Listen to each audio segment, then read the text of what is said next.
But in this life there's a truth, and every tree you see have a root, and it's from way below the surface you bring up your fruit. Now Thomas Edison, the light bulb inventor, his 2000 time he failed before the bulb could light. And when he reached age 67, a fire cost him 2 million. That's when the studio burned to the ground one December night. But he stood strong, faithful to his craft. 3 weeks later, released his first photograph. You see, he had the stuff. Great men are made of. It's the stuff you can miss unless you look below the surface. He had the stuff. Great men are made of. It's the stuff you can miss unless you look below the surface.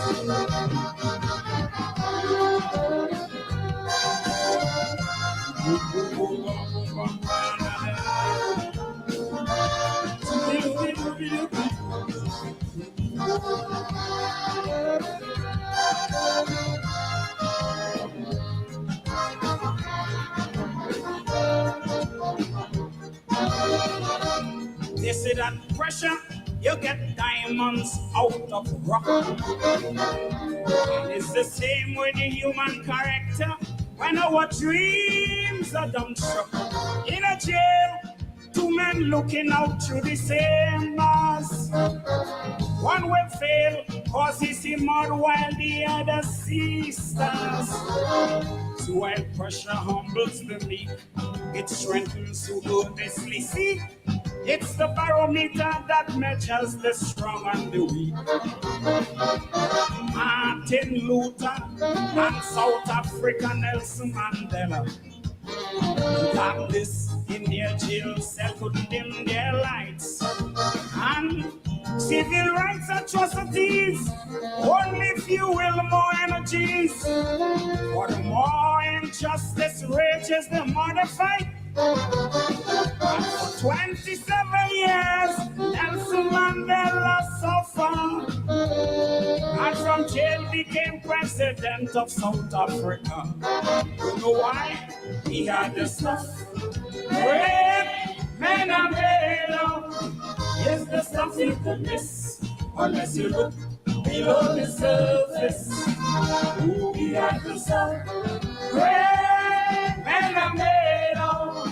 Is the stuff you could miss unless you look below the surface.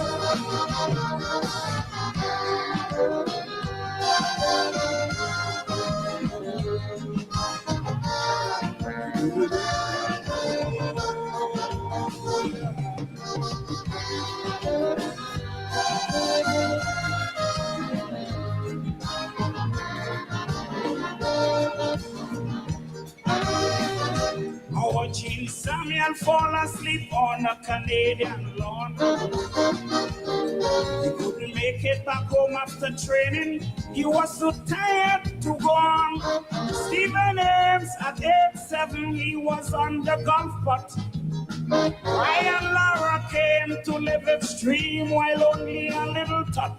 After gold and shoot and world class last year, coming back from depth of despair, easily Crawford he couldn't quit because his vision was clear. Michael Jordan was basketball superstar. In high school he was kicked off the basketball team.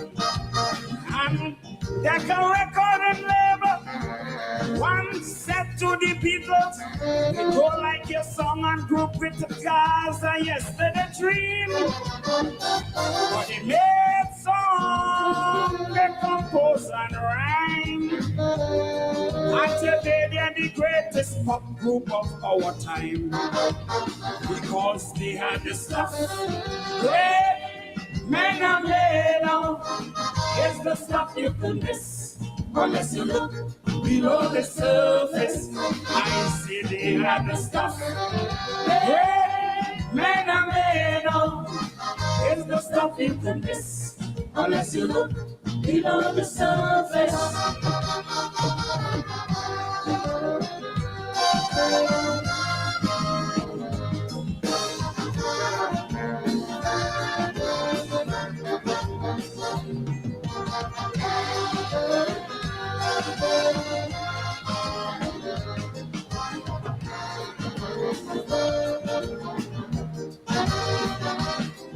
As a nation, we will do well to train our young, not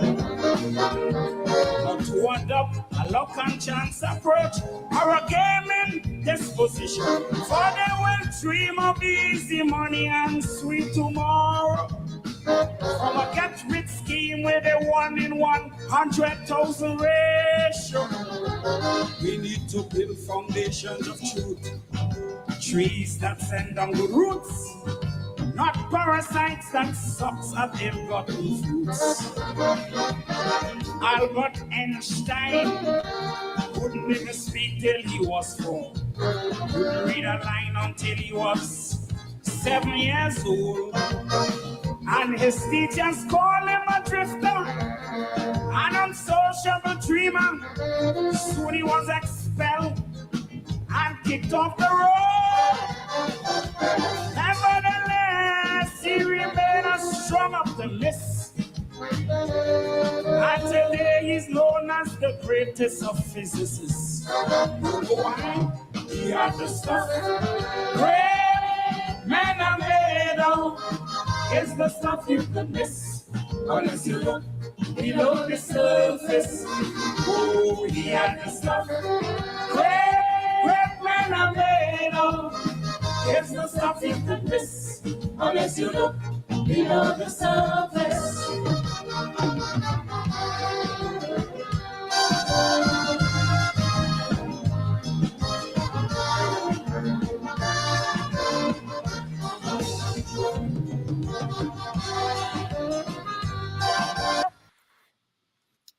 Yes, the stuff great men and women are made of, and you will miss it if you don't look below the surface.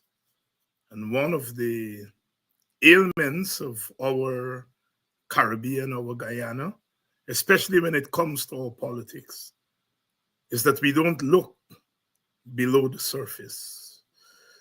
We don't look below the surface. In our contestation, we top things and we don't get below the surface. Good evening to you and welcome to Politics 101 on a Thursday evening. A little bit late, couple of minutes, trying to beat the traffic, driving home from campus. When you do two jobs, you're running from one to the next. But here we are. Vincent Alexander is here with us, and we are going to be looking below the surface tonight. All the conversations that we've been hearing about biometrics and clean voters lists, impartial GECOM, the 2025 election, depends on who you're talking to. Some people look at the top, but some people look below the surface. Biometrics has become one of the major issues of our time, not because we said so, or not because we will it to be so, but it is because of what happened in 2020. And one has to endure the pain of listening to those who look at the 2020 election at the top, and don't go below the surface. And had GECOM gone below the surface after the 2020 elections, our conversation would have been different. Vincent Alexander had called on GECOM to have an internal review of what happened in 2020, GECOM or part of GECOM has resisted that call. And we now know why they've resisted that call. Not because we don't know, because if you look below the surface, you would know that Order 60, the recount order, threw up some things. And it is those things that have led us to the crisis that we face as we move to another election. Biometrics, voters list, the integrity of our elections are all on the table. When last Vincent was here, GECOM was deliberating or setting up themselves to deliberate biometrics and other requirements for credible election. Here we are, we've been through the holidays, Christmas, New Year's, and we're going to find out what has happened since then. So please share the link, please share the live, wherever you're joining us from, the United States of America, Canada, Europe, the wider Caribbean, wherever you're joining us from. I know a couple of you joining us from the Middle East. There is some little good news about the ceasefire, but as you know, that ceasefire is not led to anything seasoned yet. The Israeli government cabinet is set to vote in the morning on the ceasefire. Let's hope and pray, those of us who pray, that the ceasefire is implemented and that it leads to something meaningful as the people in that part of the world face perhaps the greatest human rights challenge of our times. Good evening, all of you, and welcome. Let's get Vincent in and to start this conversation. Mr. Alexander, good evening to you. Good evening, David, and good evening to your viewers. And happy belated 70th birthday. I missed the celebrations, but I understand it was a grand event. How does it feel to be 70?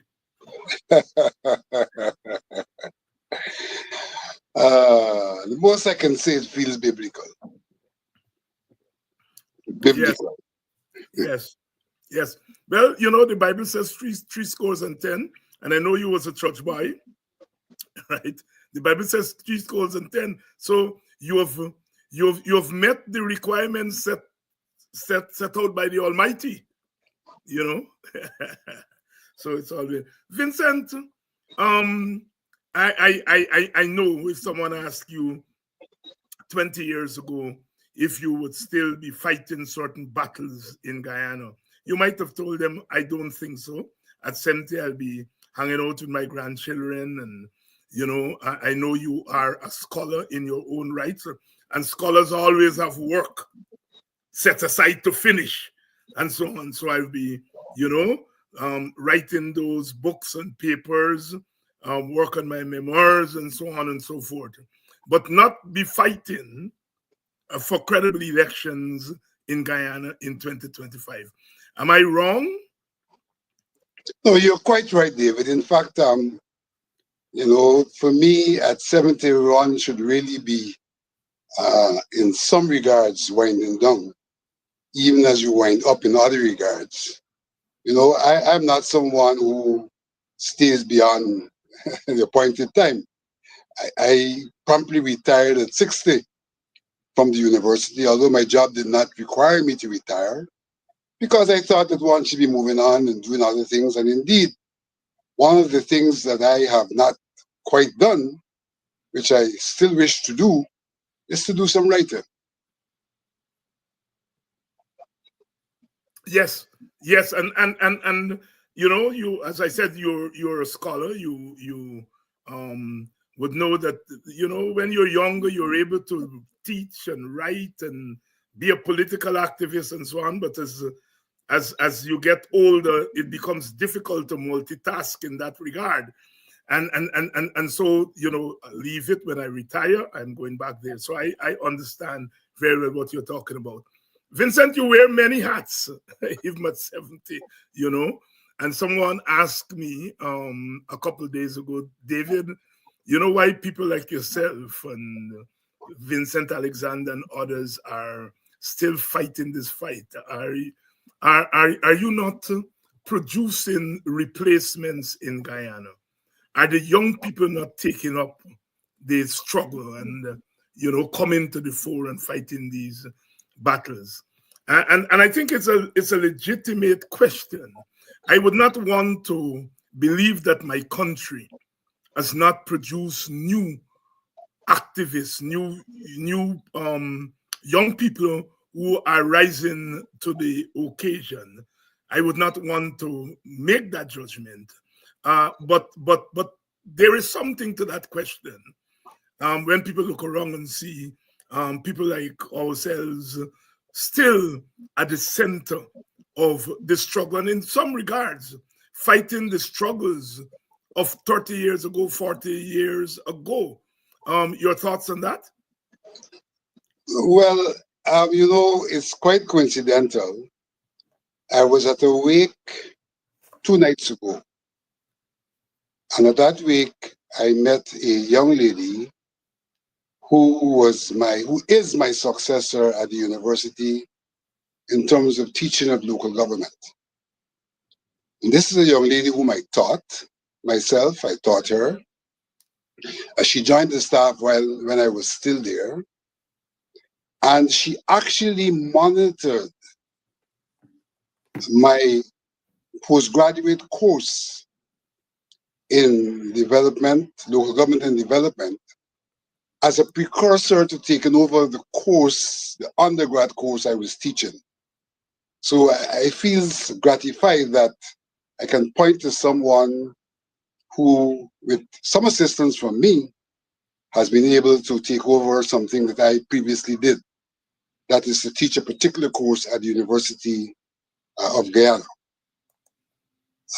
Just before I came to this program, I was in discussion with a younger brother in relation to some work to be done in the Burnham Foundation.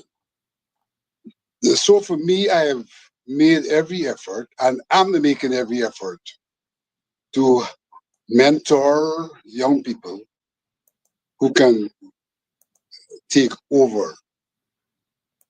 But even as I say that, I must say that there is some scarcity of those young people, because the takeover that we're talking about in many regards is taking over tasks that are voluntary. And there's a big hue and a cry these days from young people, and even those who are not so young, about what's in it for them, and for them wanting to have some monetary reward for things which we have done voluntarily. So that there is that challenge before us of people, some of whom have the skills and the capacity, but I rather suspect because of the economic circumstances we are faced with, they are hard put to be mere volunteers, because they need every penny that they can garner so that they can live a reasonable life. So that's indeed a challenge, but I don't think we are challenged in terms of people who have the brains and the skills to take over, but the environment inhibits them because they're otherwise occupied trying to make a living in these relatively hard times. And it's kind of ironic to talk about relatively hard times when the economy is blooming in the way in which it is. Vincent Alexander here this evening. Vincent, of course, is the chairman of the Burnham Foundation. He is the chairman of IPADG. He is an opposition-nominated commissioner at GECOM, among other roles that he plays in our society. Tonight we want to talk about his role at GECOM because, of course, 2025, we are into election year. Vincent, I'm going to ask you the general question and then try to move into the particulars. Is GECOM ready for, and I want you to hear me here, is GECOM ready for a credible election in 2025? My answer to that would be no. GECOM is in a drive that provides for us to do certain statutory things that would allow us to be able to conduct an election when called upon without unnecessary delay. But the question here is a credible election. And when one looks back at 2020 and recognizes what took place in 2020, that is that the elections were not, in fact, credible because there is irrefutable evidence that there were fraudulent votes cast. There is an unanswered question about over 12,000 votes, all of which, if resolved, could have provided a different result.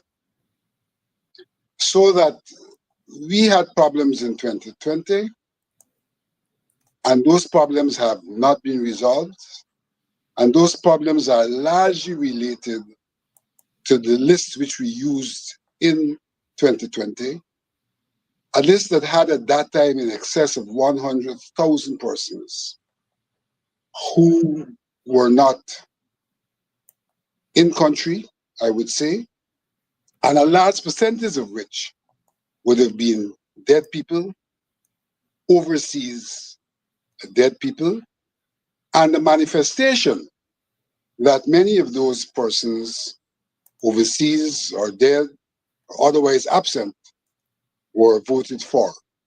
And the extent to which we have not addressed the question of that list is the extent to which we cannot say that we are prepared for a credible election, even as we say we are doing the things that are routine. We need to have actions that are more than routine, given the state of the list and given the evidence of 2020 that that list was manipulated to produce a result that's not reflective of free and fair elections. Vincent, you know, I don't think I've asked you this question in all the interviews that we've done and our interactions of the camera. Why? I mean, I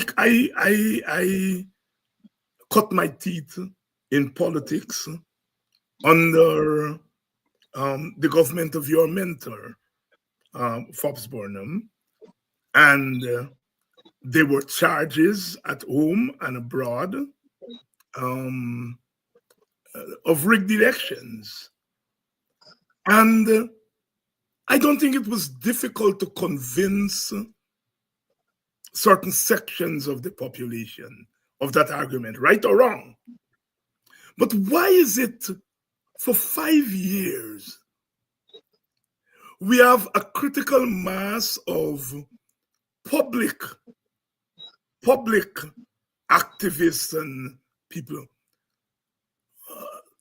I think they have successfully been able to avoid that question of what happened in 2020 and paint a picture that the other side, meaning the coalition side, in fact, They don't say rig the election, attempt to rig the election. When actual evidence of rigging, as you said, is out there, what in your own studies, I know you're a sociologist and interdisciplinary person, but what accounts for that relative success on the part of those on the opposition side and sympathizers in kind of ignoring what happened, what came out of the recount? David, let me answer the question this way. From time to time, and probably even on this program, I seek to speak to this issue objectively and factually. And as soon as I make a comment or write a comment, there are trawlers who come onto the program who are probably incapable, but certainly unwilling to address the objective and factual comments which I make, and immediately seek to speak about rigged elections. And I say that to say that those persons have an interest in maintaining a status quo. Those persons have an interest in defending those, in fact, who can be accused. And it all has to do with the fractious and divided nature of our society, where we have a thirst for power and control that does not allow us to be objective and imposes upon us that we deflect so that others seem to be the ones who are at fault and who are guilty. We have come to see politics as something that has absolutely no morality. We've come to see politics as self-serving, and I dare say serving a particular class of people. And I leave it at a class rather than an ethnic group, though an ethnic group is drawn into that process of the class that politics serves. And we have the kind of plurality in our society where we don't all embrace the same values and the same morals. And in that circumstance, in the pursuit of power, we do not necessarily see wrongdoings as wrongdoings.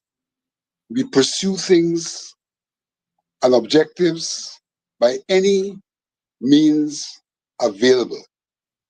And I must confess that this has almost become the ethos of our society, where we do not uphold morality and certain values. What we uphold is being able to dominate and to be in control and to close ranks among those who have an interest in domination and control. So I think our society is in a state of crisis, moral crisis, that does not allow us to embrace things like good governance. And what we embrace is kith and kin, friends, favorites, and family. Vincent Alexander here, answering a question that I've asked myself and that I have struggled and grappled with these last 5 years. It is beyond me, and I think Vincent is giving us the kind of answer there that points to the nuance in our society, often a nuance that we don't acknowledge. I was just telling my students today in a class that I'm teaching on peoples and cultures of the Caribbean, and saying that one of the characteristics of our Caribbean is a very complex place, a very complex place, small island and mainland states, but complex. And I think your answer there has its origins in that complexity of the society.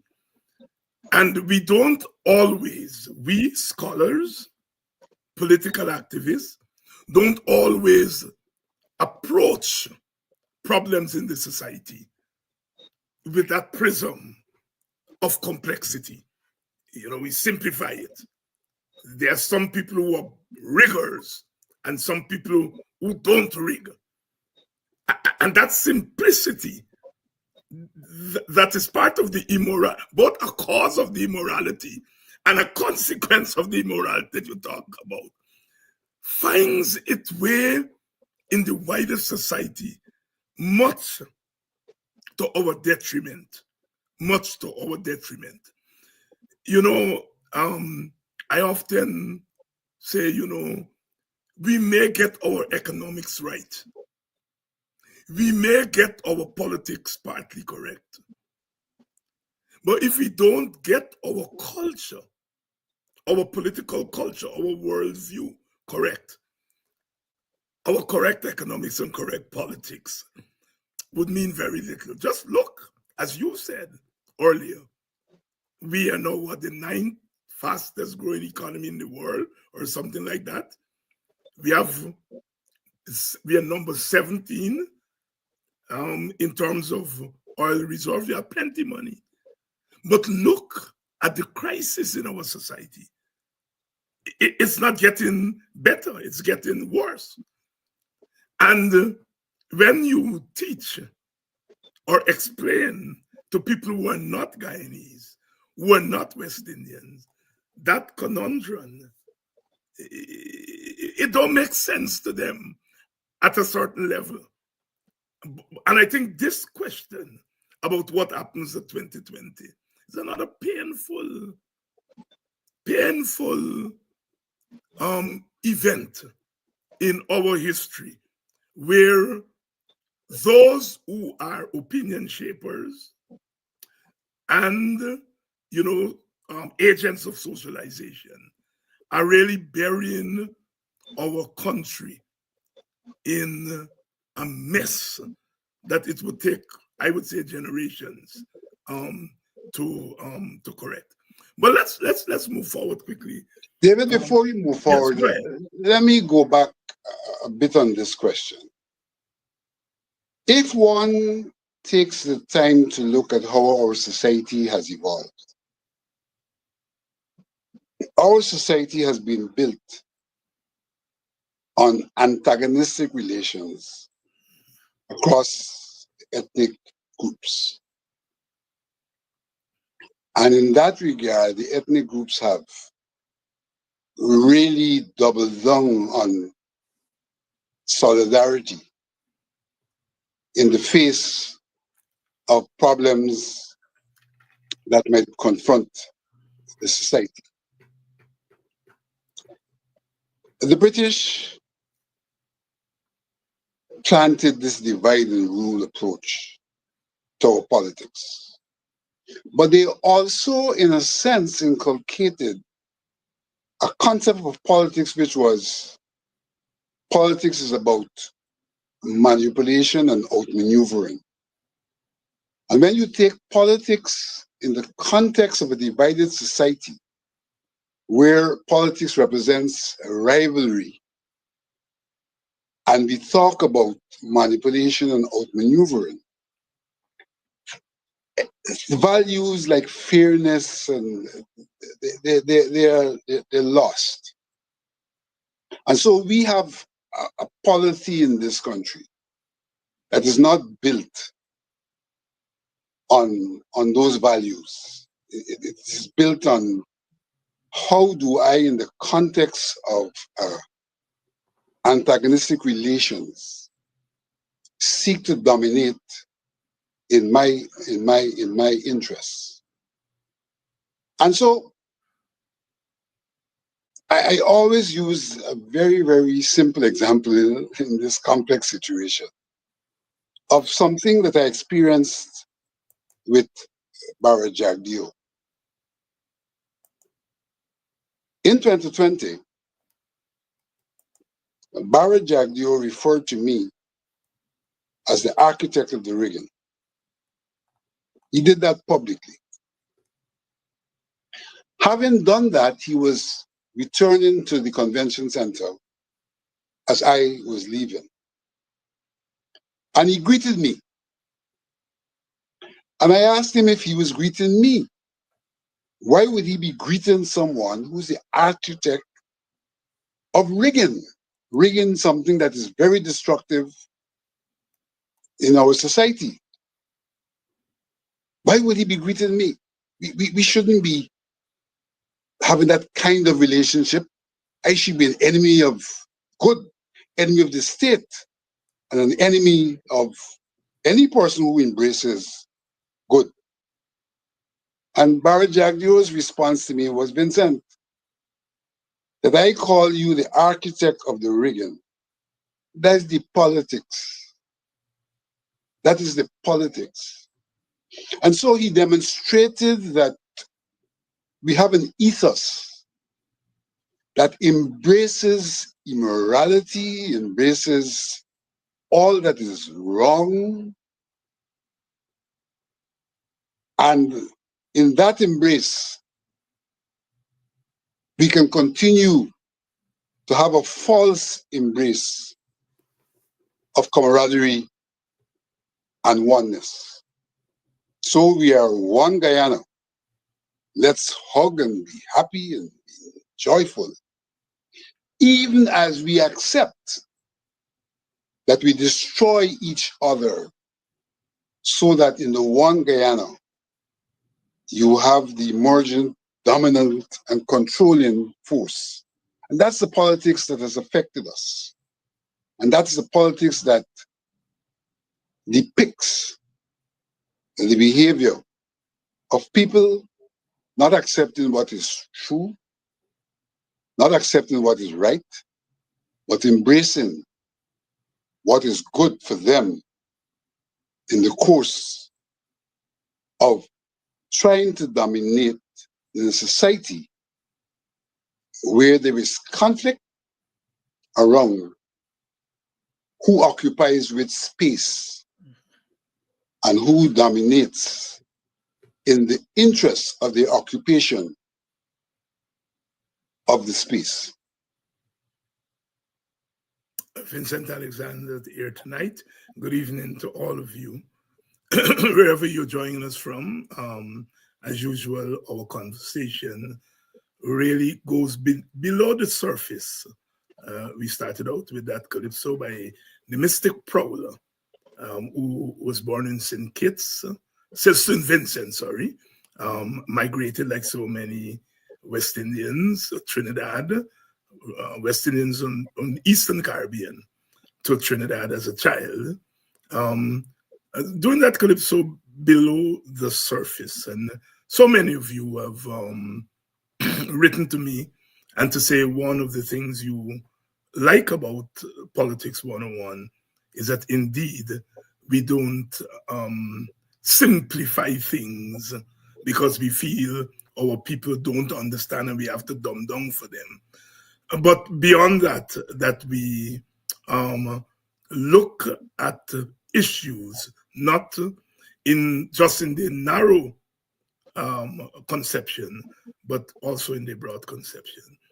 And thank you all. And I think part of what we're doing here tonight, I think, reflects that observation on your part. As I say every night, without you, this program and the similar programs would not be where we are today. Good evening, Vibert White from the East Bank of Demerara. Very loyal. I can't think of a single show that Vibert has missed. I can't. And Vibert, we haven't gotten together in recent times to have that little talks. Hopefully, in a couple of weeks, we'll be able to do so. And to all of you who are joining us from the East Bank of Demerara, welcome. Welcome to Politics 101. Vincent, we started off by talking about credible elections. Tell us what it will take at a minimum to have credible elections, at the minimum, a bare minimum, to have credible elections in the election coming up. For me, for us to have credible elections, it will take an acceptance by the electorate and those who wish to be elected that we have a plural society and that in the conduct of public affairs, we should have the equitable engagement of all of the sectors, ethnic and otherwise, of our society. And therefore, we should have a process that allows for that to eventuate. So that, put aside all of the technical elements to a credible election, I think at the base of it is what I refer to as a human factor, the Guyanese personality, and an acceptance of the kind of society that we want to construct. And that in seeking to construct that society, we must have a system that seeks to represent the interests of people and not to impose the will of some upon others. And if we accept that we don't want to impose the will, then we will allow the electoral system to throw up a kind of representative body of people that will reflect the interests of the society at large rather than the interests of a sector.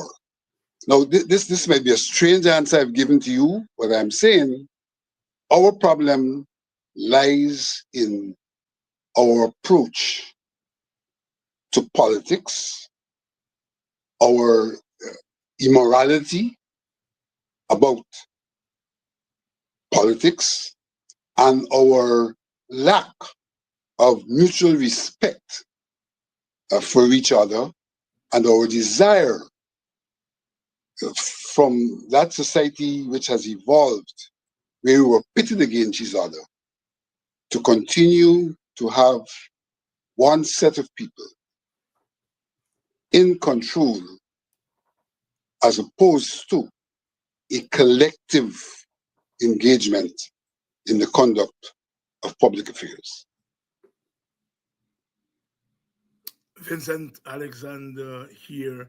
Vincent, your question, your answer, as you said, it may be strange, but I think it's an apt answer. You know, as you go through life, political life, you know, you discover more and more things about your society that you may not have taken into consideration as you go through. As I said, and everybody I think knows that I entered politics as part of the WPA, which was then locked in a battle with the PNC. And so one constantly has to answer the question, how you fought against the PNC so viciously, and today you are in coalitions, in partnerships with the PNC. And one has to take time to answer those questions. But you see, one of the lessons that I learned is that if you get stuck in a particular period of time, and you don't take the advantage of things as they occur over a longer period of time, you can find yourself in a whole set of trouble. I looked at the program last night in which the host of the program, Pandit Ubraj Narain, was on the program. And Pandit was talking about the vision of Forbes Burnham. And the host of the program said Forbes Burnham was a demon, hollering. It's a demon. And I think it points to what you're talking about. How do we move our society forward? Where one political actor who is seen wrongly or rightly by half of the population as a genius, as a visionary, rightly or wrongly, that's how they see him. But you sit there and said that that man is a demon without any regard that half of your country don't believe that. I make that point to say, in my own case, my own assessment of people like Burnham and Jagan has evolved over time. This is not to discount my criticisms of them.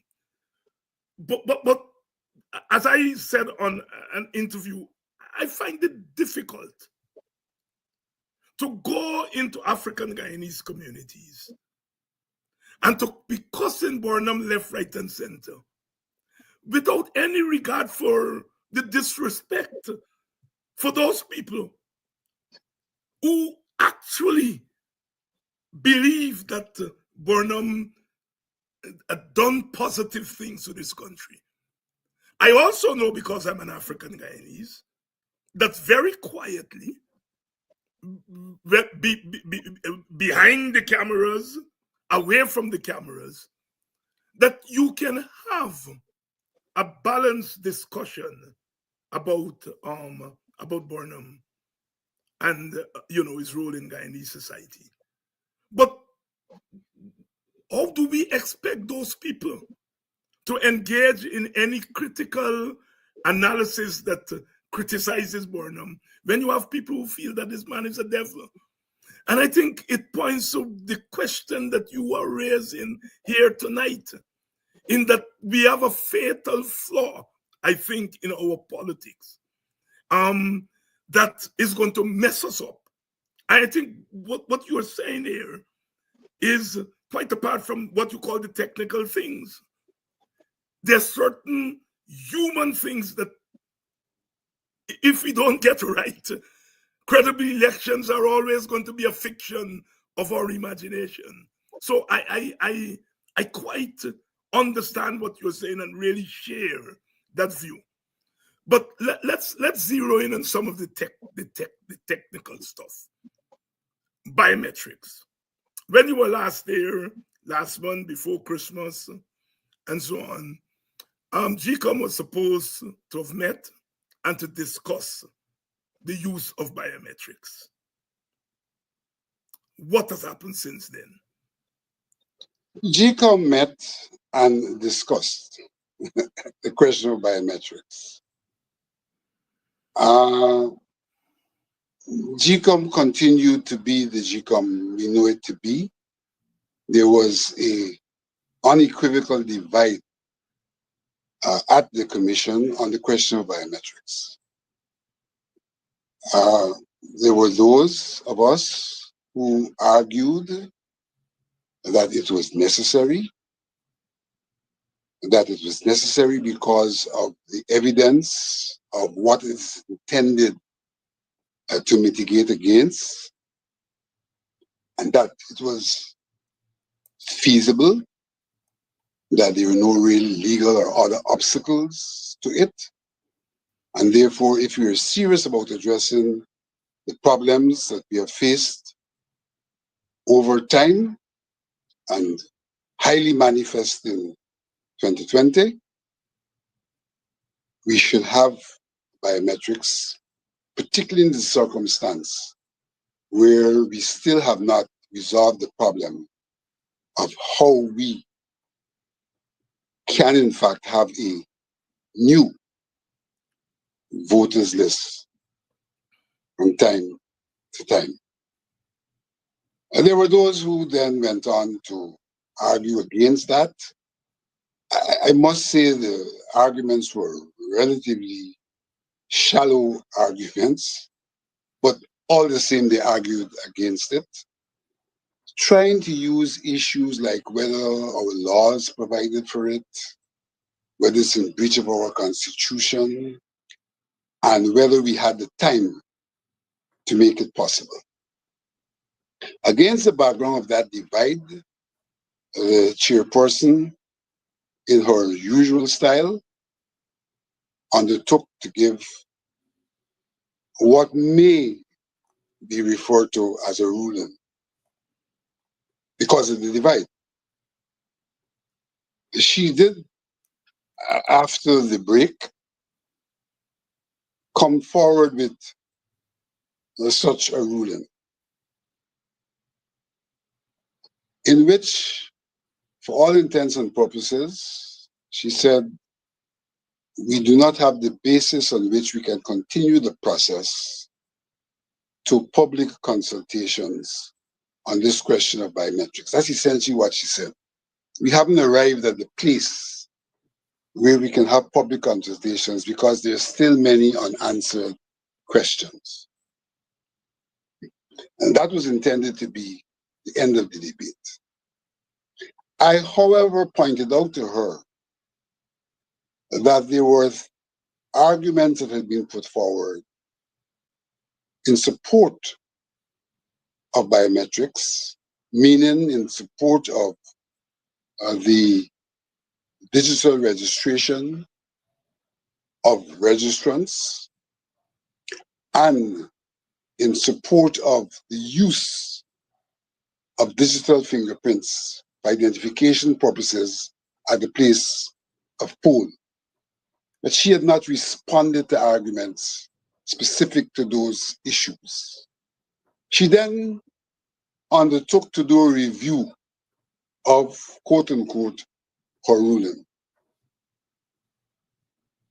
Lo and behold, when we came for her to deliver her review, she sought to say to the commissioners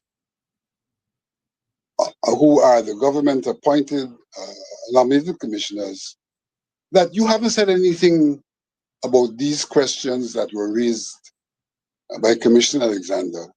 What do you have to say?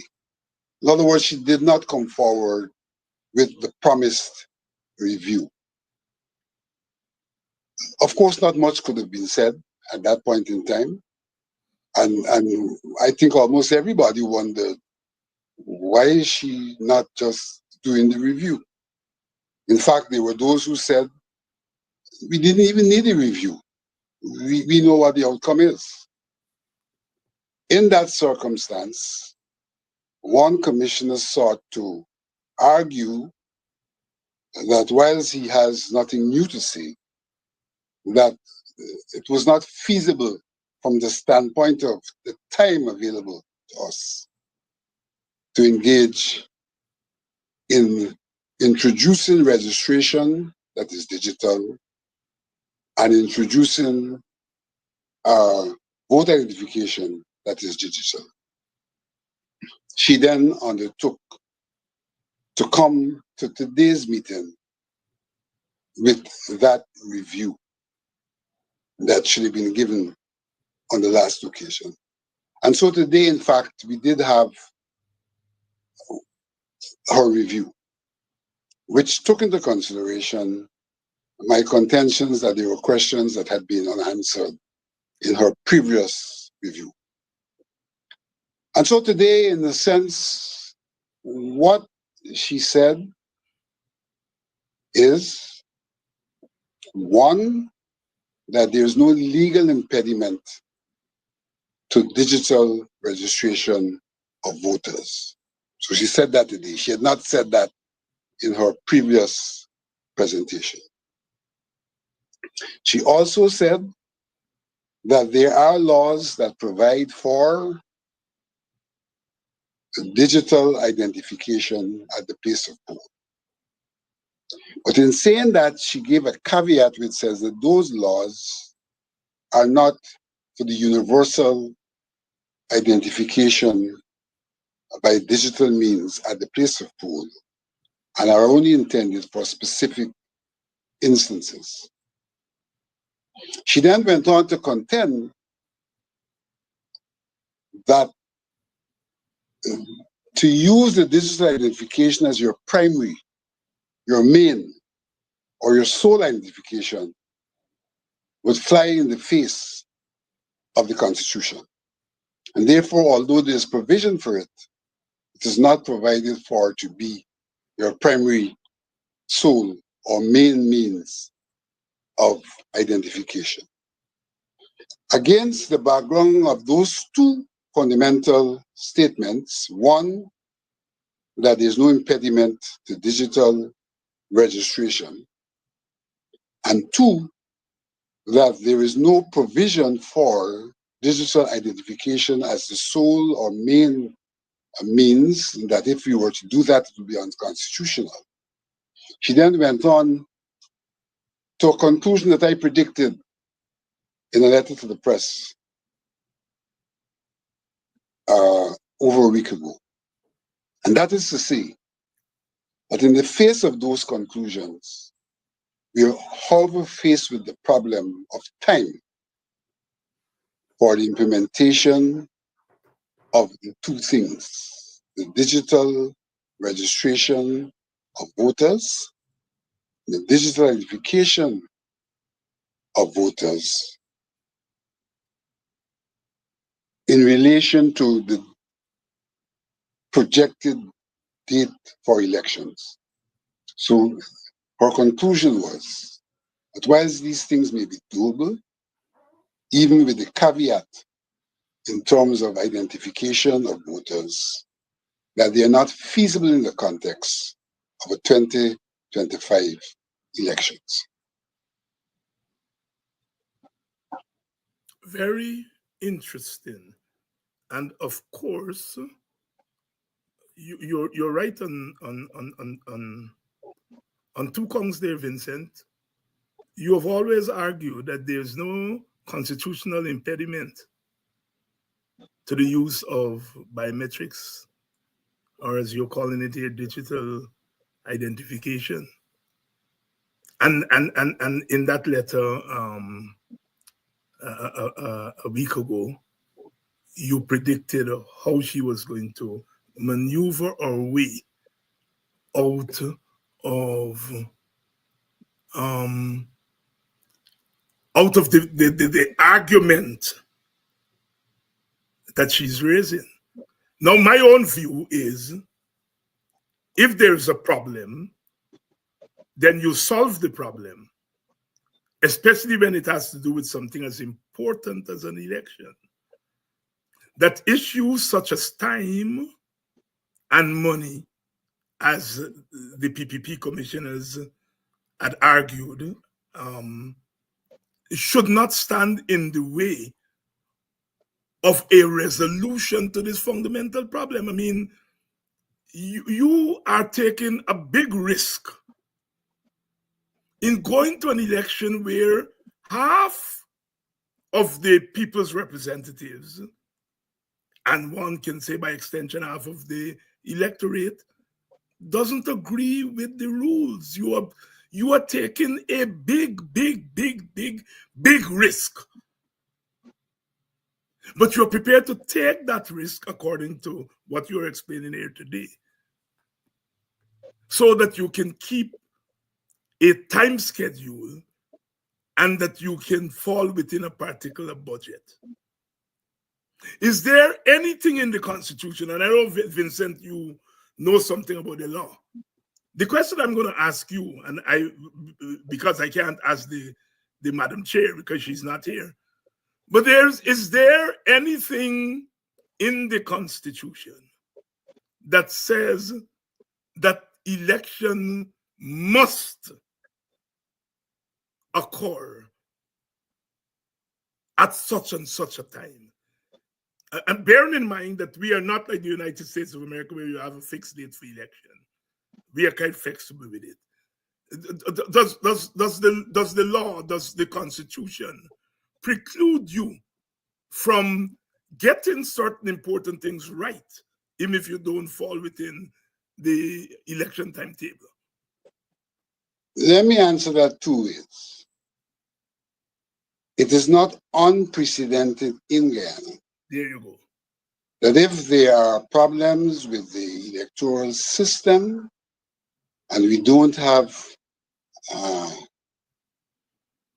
collective will and a collective agreement on the way forward, that we can we have in fact pushed back the elections to work on a collective will and a collective determination. So it is not unprecedented. It has happened.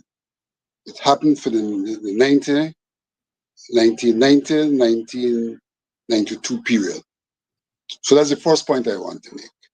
And I have heard already outside of GECOM, in the political environment, political actors indicating that they would have no problem if we had a strict schedule that would allow us to resolve the problem and not have a significant delay in the time for elections. So that's the first thing I want to say in that regard. The second thing I want to say is that our laws do provide for GECOM to, in the circumstance of difficulties, to take action to resolve those difficulties. And our laws do provide for GECOM to pronounce on whether or not it can, in fact, observe the mandated date. Yes, our laws do provide for elections to be held by a certain time, but it does have caveats as to what action can be taken if, for good reason, we cannot observe those deadlines. And not only do our laws provide for that, but we have precedent in terms of that in the past. We have precedent in the past, and I know well the 1990 situation. Our party, the WPA, agreed. The PPP was dancing on that issue, but we agreed, and the PNC agreed that we push back the elections. The elections were pushed back for 2 years. And consistent with that, we are saying these elections are critical, and the objections that have been raised by the opposition should be taken into consideration, and there should be a move to resolve those issues, even if it means a slight delay in the election. Vincent, given what the chair has adumbrated today, where do we go next? No, I think that things are to a very large extent in the political arena, but I also think that things are in the legal arena, because this contention that it would be unconstitutional using, to a very large extent, the Esther Pereira case, I do not agree with it from a legal perspective. I do not see any parallelism between the introduction of a voter ID on top of registration and the use of fingerprints at the place of poll for identification purposes. I don't see any similarity between the two. They're completely different things. One, the Esther Pereira case spoke about where you are going to have people who are registered, who have identification cards, go and do something else before they can exercise the franchise. The question of digital identification does not require something additional. All it is talking to is a different form of what is presently done. When you present yourself, presently you have to be you. And the way in which you know you're you is that you are registered, and as a consequence of that registration, you have an identification which says this is the person who's registered. Vincent Alexander here. Vincent, It's even go ahead. I think we're having some difficulty there with Vincent. He's been stalled.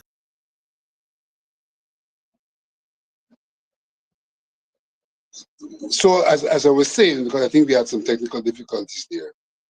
Physical presentation of yourself is superior and less of a demand than having to present an ID card and be identified by other human beings as the person. It is a superior form of identification which has been universally accepted and does not fly in the face of the Constitution. And so I think there is need for constitutional clarification of that matter rather than have GECOM conclude that they can do it because in their opinion it is unconstitutional.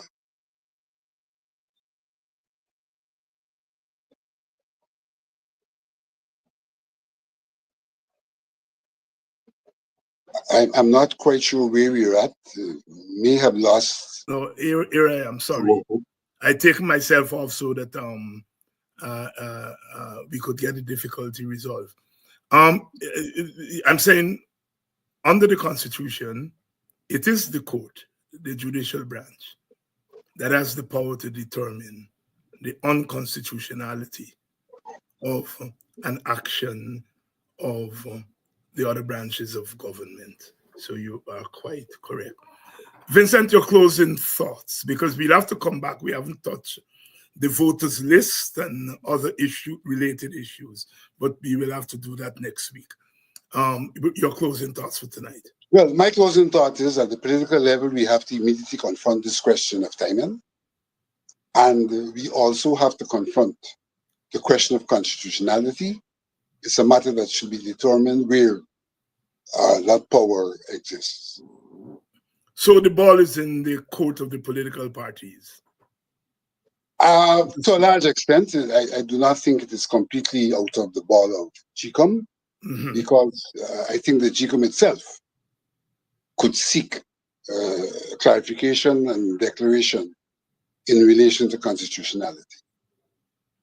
Vincent Alexander. Vincent, as usual, thank you very much for giving us a lot of information and a lot of perspective on this issue that we have to look at below the surface. Thank you very much, my brother. You're welcome. Vincent Alexander here tonight, bringing us up to speed with what's happening in GECOM. As we've said over and over in this program, we are staring down trouble if we do not get these rules for the elections right. I say no more. It's not too late. We have time to resolve this question. We have time to resolve this question. I'm going to see you all tomorrow night for another edition of Politics 101, where we continue the conversation. We continue the struggle, because the struggle is not just for credible elections, but for our credibility as a nation. As a nation. Good night until tomorrow night.